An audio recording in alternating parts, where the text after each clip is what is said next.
So I'm back with David and Adam. Did you enjoy that? I was smashing. I love that song.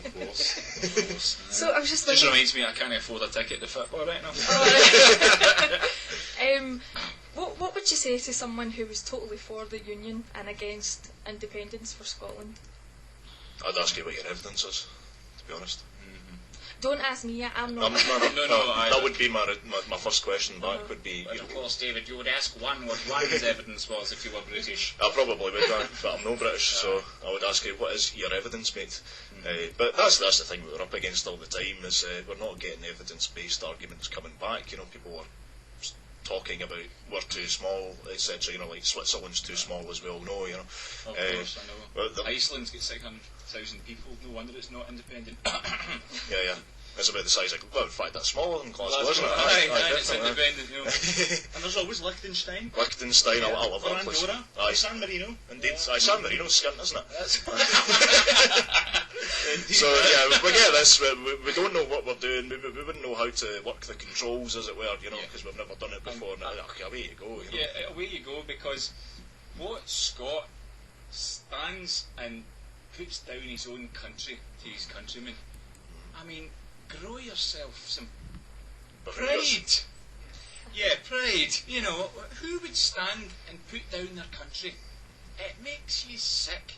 And you know, is this what it means to be British? To put down England, to put down Wales, to put down Scotland, to put down Irish folks, and there's the Cornish and the folk in the Isle of Man who really feel that they're their own people with their own culture as well.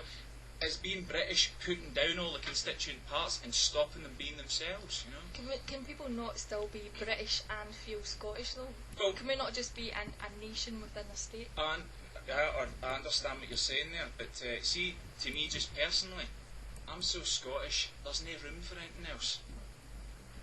I don't think I need to say anymore. I mean, that's a sort of an idealist union, you know, it's a sort of a utopian version of the union, which has never existed since it was enacted in 1707. You know, if you just look through all the acts of the union which were broken within first 30, 40 years, I think, you know. And I mean, this is another thing to say as well, that a bandwagon that's jumped on very quickly when we're talking to people is, oh, so you're anti-English then? Anti-English? My granny's I was English. To see the events organiser, the lovely wee lassie Jo that we're working with, she did all the flyers, the posters, talked to the venues, the tickets. She's English! Do you know what I'm saying? Do you think there's a general consensus in England as well that people want Scotland to be independent? They're kind of sick of hearing about it. They just want the end result. They want to know, are we going to be independent? See, if I was English, I would be sick of having a couple of daft jocks around my country. Do you know what I mean? You know, I mean, honestly, can you imagine what it must be like? The English are you know, they just need. I'm not going to tell them what they need to do, because you're talking about 50 million people here, all of their own ideas of what they want for their country. But I think it's time they stood up and to be counted as well, because England is a fascinating place with a fascinating history. And, you know, when I was young, I played at Norman knights and castles. I didn't play at clans. You know, there's a fascination in England as well as there is in Scotland. And it's time the English really got behind their country as well, if you ask me, you know. And most of the sort of opposition to Scottish independence does actually seem to come out of London, and you wonder why that is. You know, people like Gordon Brown, you know, these guys know their economics, and they are the hardest supporters of the union because they just know where the money comes from. You know, the fact is that the union is actually, you know, the United Kingdom is funded mainly by London and Scotland. London and Scotland are the net contributors to the rest of the United Kingdom. Scotland actually pays about £3.5 billion, that's £350 million on average every single year, essentially subsidising England. 350. So that's quite an interesting point. A large figure of which is money which we could be spending on our education, our hospitals, you know, the regeneration of infrastructure, you know, the regeneration of communities, when we're saying we've not got the money to fund projects that keep people off of drugs and off of the streets, etc. You know, and folk are moaning about regenerating one of our national languages, and you know, and we're fighting in stupid illegal wars. You know, it makes no sense. The Britain seems to be all about money. And when you talk about leaving it, unionists will detract from that, or try and detract as best they can, the poor beggars, by hitting out with all this money-orientated stuff. But as a Scot, you're proud of your nation, not because of the money that's generated, or because you've got, 100 quid more in your pocket every week. You're proud because you're Scottish. So you don't need... I would live in the gutter for the rest of my life if my country could be free. You know what I mean? Everybody else might think that's absolutely ridiculous, but that's the way I feel. And this is a heart matter. It's not a money matter. Well, just going back to the economics of it, it's quite interesting what you were saying there. Does most of the money not come from the North Sea oil? A large amount of the money does come from the North Sea oil. So I know it is vastly declining. What happens in the future when it runs out? Is it vastly declining? It's always been the case. Oil has not been prospected for very long on this planet. So what you'll actually see is, if you go back to perhaps 100 years ago over in what was Mesopotamia, it's now Iraq and these kinds of places, oil was only supposed to last for 10, 20 years, and then a few years later it's going to last 100 or 200 years, and now it's going to last 5 to 1,000 years or whatever. In Scotland, the North Sea oil was actually only supposed to last something like 10 years. It's essentially, you only know how much oil there is by prospecting for it. So every time you prospect and you find oil or gas, you then can project and say there is. And at the moment we can say there's a guaranteed 30 years.